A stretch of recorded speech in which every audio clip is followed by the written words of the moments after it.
এটা দুটো ছেলে মেয়ে আজাদ কাশ্মীর চাই লিখেছে, তাতে কি এত অসুবিধা আছে? এই যে তৃণমূল ছাত্র পরিষদের হাতে ঘন্টা ঘন্টা কলেজ, সেখানে তো কেউ এইসব আজাদ কাশ্মীর ফাশ্মীর করে না। তাহলে সেখানে ভর্তি হওয়ার জন্য ছাত্রীকে কুপ্রস্তাব দিলেন টিএমসিপি এই বলে হেডিং করতে হয়। যাদবপুরে সবাই নেশা করে থাকে, সবাই কন্ডম পরে, সবাই অন্তর্বাস পরে ঘুরে বেড়ায়, শুধু সবাই গাঁজা খায়। এই তো এদের ক্যাম্প। এদিকে বাস্তব হচ্ছে যাদবপুর প্রতি বছর একাডেমিক এক্সেলেন্সে ভারত কেন গোটা বিশ্বের বিভিন্ন ইউনিভার্সিটির সাথে ক্রমাগত টেক্কা দিয়ে চলেছে।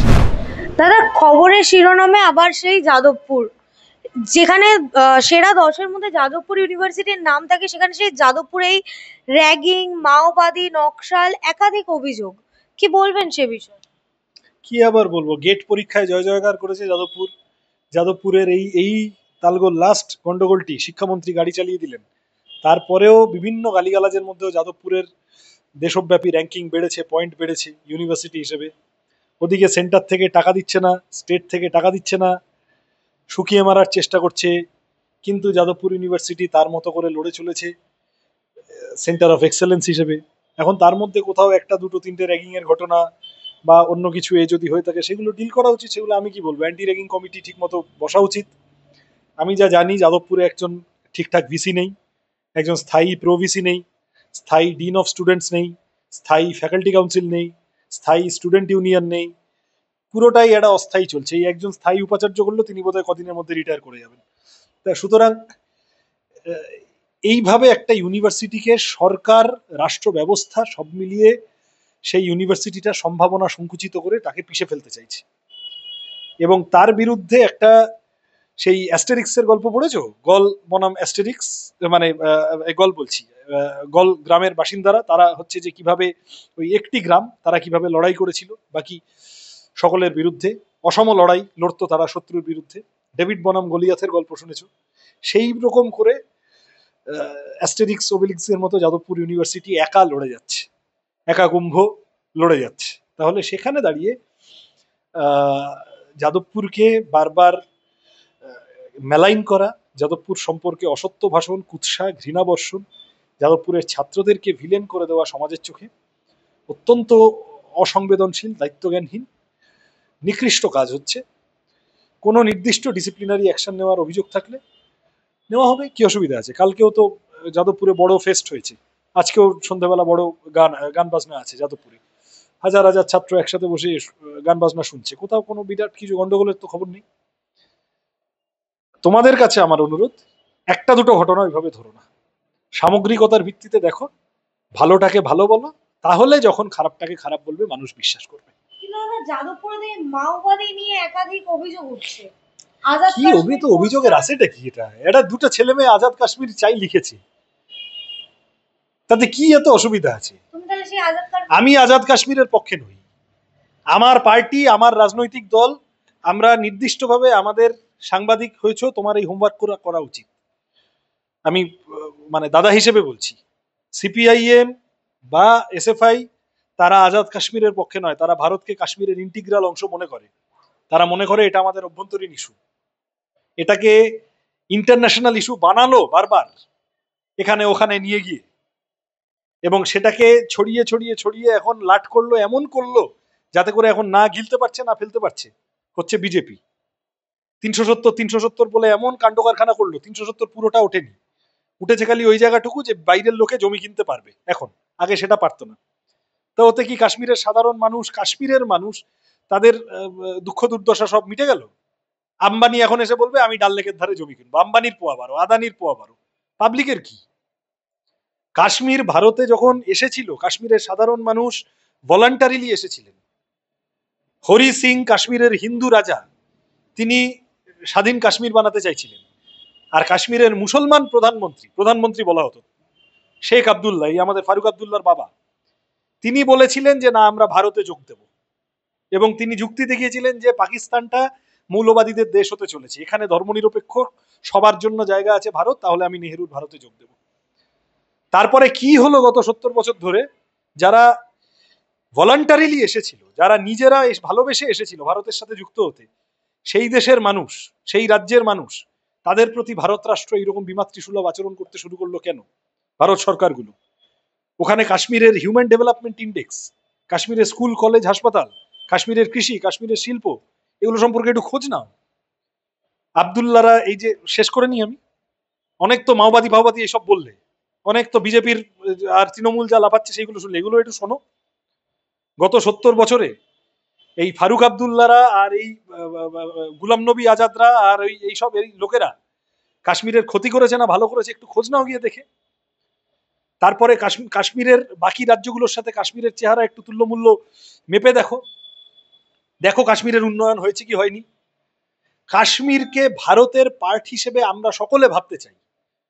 আরো বলে দিচ্ছি তোমায়, জ্যোতি বসু মুখ্যমন্ত্রী 80-র দশকের মাঝামাঝি, কেন্দ্র রাজ্য পুনর্বিন্যাস করতে হবে, দিল্লির কেন্দ্রীয় সরকার একদম এইভাবে গেটে বসেছে, রাজ্যগুলোর ক্ষমতা কেড়ে নিচ্ছে, তাহলে রাজ্যগুলোর নিজস্ব ক্ষমতা বৃদ্ধি করতে হবে, রাজ্যগুলোর নিজস্বতাকে বৈশিষ্ট্যকে রক্ষা করতে হবে। সমস্ত রাজ্যের মুখ্যমন্ত্রীরা একসাথে এনক্লেভ করলেন। কোথায় করলেন? এই কনক্লেভ করলেন। কোথায় করলেন? শ্রীনগরে করলেন, শ্রীনগরকে বেছে নিলেন। That was the highest point of integration, যেখানে বার্তা দেওয়া হলো গোটা দেশের কাছে যে কাশ্মীর আমাদের এবং আমরাও কাশ্মীরের। তাহলে এটা একটা পলিটিক্যাল সমাধানের প্রশ্ন।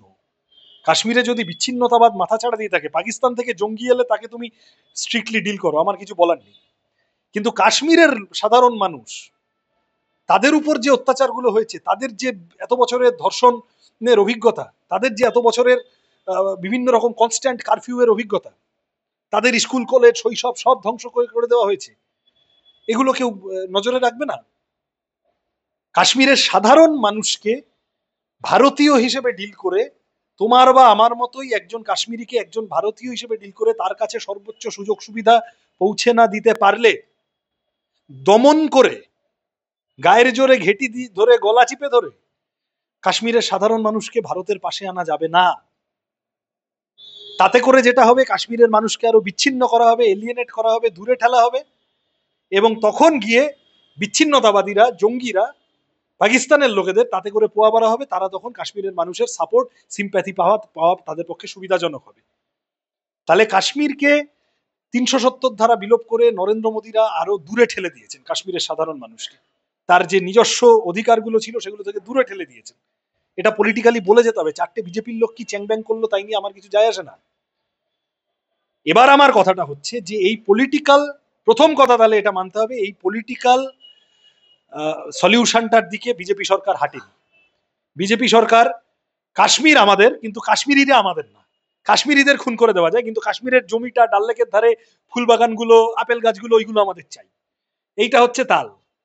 এটা কোনো সুস্থ মস্তিষ্কের কাজ হতে পারে না সরকারে থাকলে। 1 2 হচ্ছে, এবারে কিছু লোক আছে যারা এইসব আজাদ কাশ্মীর টাশ্মীর এইসব বলে। আচ্ছা, আমাকে একটা কথা বললো, তারা বেশি ক্ষতিকারক? এই যে দুটো ইউনিভার্সিটির ছেলে দেয়ালে গিয়ে ছবি টবি এঁকে কাঁটাতার ফাটাতা রেখে আজাদ কাশ্মীর লিখে দিয়েছে, সে বেশি ক্ষতিকারক নাকি যে লোকটা ভারত সরকারের মধ্যে ঢুকে ভারত সরকারের মন্ত্রী হয়ে, মন্ত্রীর সমস্ত সিকিউরিটি নিয়ে, মন্ত্রীর মাইনে নিয়ে যে মঞ্চে উঠে গলি মারো সালোকো বলছে, সে লোকটা বেশি ক্ষতিকারক? যে লোকটা দাঙ্গা করে এমপি হয়ে গেছে, সাধ্বী প্রজ্ঞার মতো, বা যোগী আদিত্যনাথের মতো, বা নরেন্দ্র মোদীর মতো, গণহত্যার রক্তে হাত রঞ্জিত যে লোকটা প্রাইম মিনিস্টার হয়ে গেছে, সে লোকটা বেশি ক্ষতিকারক নাকি কে দুটো বাচ্চা ছেলে গিয়ে কি পোস্টার লিখে এলো দুটো ইউনিভার্সিটির গায়ে, তারা বেশি ক্ষতিকারক? কেন হবে না? ইউনিভার্সিটি মানে যে কোনো রকমের অভিমতের জায়গা আছে। এবিভিপির দেওয়াল লেখা নেই যাদবপুরে? যাদবপুরে টিএমসিপির ইউনিট নেই? ইউনিট আছে, পলিটিক্যাল টাস্ক করে, কিন্তু ছাত্রদের মন পায় না বলে বাইরে গিয়ে এইসব উল্টোপাল্টা কথা বলে। যাদবপুরে সবাই নেশা করে থাকে, সবাই কন্ডম পরে, সবাই অন্তর্বাস পরে ঘুরে বেড়ায়, শুধু সবাই গাঁজা খায়, এই তো এদের ক্যাম্পেন। এদিকে বাস্তব হচ্ছে যাদবপুর প্রতি বছর একাডেমিক এক্সেলেন্সে ভারত কেন গোটা বিশ্বের বিভিন্ন ইউনিভার্সিটির সাথে ক্রমাগত টেক্কা দিয়ে চলেছে। আরে বললাম তো, অভিযোগ কারা তুলছে?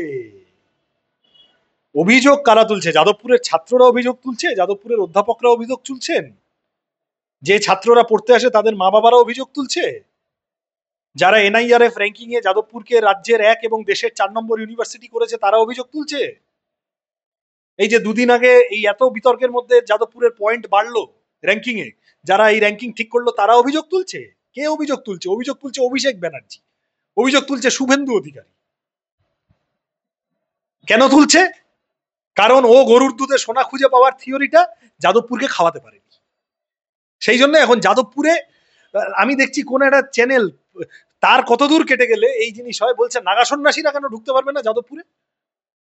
ফাজলামো হচ্ছে। নাগা সন্ন্যাসীরা আশুতোষে ঢুকবে? নাগা সন্ন্যাসীরা সুরেন্দ্রনাথে ঢুকবে? এই এত এত ইউনিভার্সিটির সব ছেলেপিলে, এত এত কলেজের ছেলেপিলে, কোন ছেলে মেয়েটা এই কম বয়সে চারটে বাদরামো করে না রে? কোন ছেলে মেয়েটা প্রেম করে না? কোন ছেলে মেয়েটা একটু লুকিয়ে দুটো বিড়ির টান দেয় না? যাদবপুরের ছেলেমেয়েরা বাড়তি কি করে যা অন্য 5টা জায়গার ছেলেমেয়েরা করে না? কিন্তু ক্যাম্পাসের ভেতরে, ক্যাম্পাসের ভিতরে কি? কোথায় দেখেছো? তুমি দেখেছো? তোমরা দেখেছো? ওই তো এখন লাফিয়ে বেড়াচ্ছে রিপাবলিক বাংলা সাংবাদিক, তার পুরনো পোস্ট বের করে এনেছে। সেই পুরনো পোস্টে দেখা গেল সেই ছেলে যাদবপুরের মাঠে গিয়ে মাল খেত বসে। তা সে লোকজন যদি বাইরে থেকে লোকজন গিয়ে চারটে বদনাম করার মতো কাজকর্ম যদি করে আসে, হু ইজ রেসপন্সিবল? যাদবপুরের ছাত্ররা রেসপন্সিবল? আমি এটাই বলছি, এই অসত্য প্রচার, ঘৃণা বর্ষণ, কুৎসা বর্ষণ, যাদবপুরে যে বাচ্চা বাচ্চা ছেলেমেয়েগুলো পড়তে আসছে তারা তাদের নিজেদের এলাকায়, নিজেদের গ্রামে, নিজেদের শহরে, নিজেদের পাড়ায় ফিরে গিয়ে মব লিঞ্চিং এর শিকার হয়ে যাবে। এরা যা করছে আগামী দিনে। যাদবপুরে সিসিটিভি ক্যামেরা নিয়ে কে সিসিটিভি ক্যামেরা নিয়ে আপত্তি করেছে? আমার সাথে চলো, তোমার সাহস থাকলে ক্যামেরা নিয়ে চলো। শিবমকে বলবে, যাদবপুরের ইন্ডিপেন্ডেন্ট বেঙ্গল তো, শিবমকে বলবে 4 নম্বর গেটে ঢুকে যাদবপুরের 3টে ছেলেকে ডাকতে, যারা জানে, খোঁজ খবর রাখে, তারা সব দেখিয়ে দেবে যাদবপুরে কোথায় কোথায়। আমি ওই ইউনিভার্সিটিতে পড়েছি অনেকদিন, আমি জানি। গুচ্ছ গুচ্ছ সিসি ক্যামেরা আছে বিভিন্ন জায়গায়, গেটে আছে, বিভিন্ন ফ্যাকাল্টি বিল্ডিং এর সামনে আছে, অ্যাডমিনিস্ট্রেটিভ বিল্ডিং এর সামনে আছে। একটা ছেলে মেয়েও সিসি ক্যামেরা কিছু ভাঙচুর করেছে দেখেছো? যাদবপুরের ছেলেমেয়েরা এত দূর অব্দি বলেছিল যে আমরা আরো দরকার হলে আমরা নিরাপত্তার প্রশ্নে আমরা একসাথে বসতে রাজি। পাবলিক স্পেসে নিরাপত্তার প্রশ্নে, পার্সোনাল স্পেসে কোথায় তুমি কে কোন ঘরে ঢুকছে না ঢুকছে সেই দিকে তুমি তাক করে সিসিটিভি বসিয়ে দিলে, এই নিয়ে যাদবপুরের ছেলেমেয়েরা বিতর্ক করেছিল। একটা ক্যাম্পাসের পার্সোনাল স্পেস বলতে কেন পার্সোনাল স্পেস থাকবে না? ক্যাম্পাস নিয়ে হয়নি, কথাটা হয়েছিল তখন ওই হোস্টেল নিয়ে। হোস্টেলে পার্সোনাল স্পেস থাকবে না? ছেলেমেয়েরা যেখানে থাকে জামা কাপড় ছাড়ার একটা জায়গা থাকবে না? আর ক্যাম্পাসে সিসিটিভি আছে, লাগলে আরো 5টা হবে, কিন্তু সিসিটিভি আইআইটি তেও আছে, সেখানে স্টুডেন্ট সুইসাইড হয় কেন? আইআইএসিআরেও আছে, সেখানে স্টুডেন্ট সুইসাইড হয় কেন? আইআইএমেও আছে, সেখানে স্টুডেন্ট সুইসাইড হয় কেন? সেখানে তো এইসব আজাদ কাশ্মীর লেখে না কেউ, সেখানে তো এইসব মদ গাঁজা ভাজা এইসব কেউ বলে না। তাহলে সেই সব জায়গাগুলোতে ছাত্র আত্মহত্যা হয় কেন? আমাকে বলতে হবে তো, বোঝাতে হবে তো।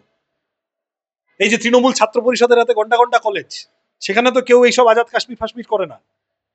সেখানে সব চারদিকে ধোয়া তুলসী পাতারা হরি সংকীর্তন করতে করতে সব কলেজ করতে আসে। তাহলে সেখানে ভর্তি হওয়ার জন্য ছাত্রীকে কুপ্রস্তাব দিলেন টিএমসিপি নেতা, এই বলে হেডিং করতে হয় কেন? সেখানে অ্যাডমিশনের সময় টাকা খায় কেন? সেখানে ফেস্টের সময়, ফ্রেশার্সের সময় টাকা খায় কেন? সেখানে গুন্ডামি করে কেন কোনো ভিন্ন মত হলে? ছ্যাবলামো হচ্ছে যাদবপুরকে ভিলেন বানানো। আর বাকি জায়গাগুলো তোমরা কি করে রেখেছো? হেগে ছড়িয়ে রেখেছে টিএমসিপি সর্বত্র। পরিষ্কার কথা পরিষ্কারভাবে বলতে হবে, যাদবপুরে যে কেউ ঢুকতে পারে। গণতন্ত্রের পরিবেশ পরিসর আছে যাদবপুরে, সেই গণতন্ত্রের পরিসর আছে বলেই, সেটাকে রিটেন করা গেছে বলেই যাদবপুর তার ছেলে মেয়েদের, তার ছাত্রদের ভাবনা চিন্তা করতে শেখায়, এবং ভাবনা চিন্তা করতে পারে বলেই সেই ছাত্ররা একাডেমিক্যালি ব্রিলিয়ান্ট হয়, যে কারণে যাদবপুর দেশের এবং রাজ্যের শীর্ষস্থানীয় ইউনিভার্সিটি। বাকিদের ভাবতে হবে কেন যাদবপুর হলো, আমি কেন হলাম না। আমি কোনো এলিটিজম থেকে কথাটা বলছি না। অসংখ্য গ্রামের একদম সাধারণ ছেলে মেয়ে যাদবপুরে পড়তে আসে, কিন্তু পরিষ্কার কথাটা হচ্ছে যারা যাদবপুরে তাদের রাজনৈতিক মতবাদকে গ্রহণযোগ্য করে তুলতে পারছে না, পলিটিক্যালি তারা যারা ফাইট করতে পারছে না, তারা এখন যাদবপুরকে মেলাইন করার জন্য এইসব কথা বলছে। যাদবপুরে ভোট হলে টিএমসিপি ক্লাস ক্যাম্পেইন করতে যায় না? যায় তো। তাহলে সুরেন্দ্রনাথে ভোট হলে এসএফআই কেন ক্লাস ক্যাম্পেইন করতে যাবে না? ফ্রেশার্স যখন ঢোকে তখন টিএমসিপি যায় না যাদবপুরে? আমার কথার জবাব দাও। যাদবপুর নিয়ে এইটা তোমরা বন্ধ করো, এবং যারা এগুলো বলছে তাদের এগুলো মুখের উপরে বলো, সব শুনে নেব। সুরেন্দ্রনাথে এসএফআই কে ক্লাস ক্যাম্পেইন করতে দাও, তারপরে তোমার যাদবপুর নিয়ে কি বক্তব্য আছে সব শুনে নেব। ওইটা এইটা এইটা তোমার মানে তোমার না, টিএমসিপির বা আরো যা সব আছে আর কি, এইসব ওগুলোকে আমি ধর্তব্যের মধ্যেই ধরি না। কিন্তু কথা হচ্ছে যে এটা বেসিক্যালি যাদবপুর সম্পর্কে ঘৃণা বর্ষণ হচ্ছে। অনেক সিরিয়াস কথাটা হলো যে মব লিঞ্চিং এর দিকে ঠেলে দিচ্ছে যাদবপুরের ছাত্রদেরকে।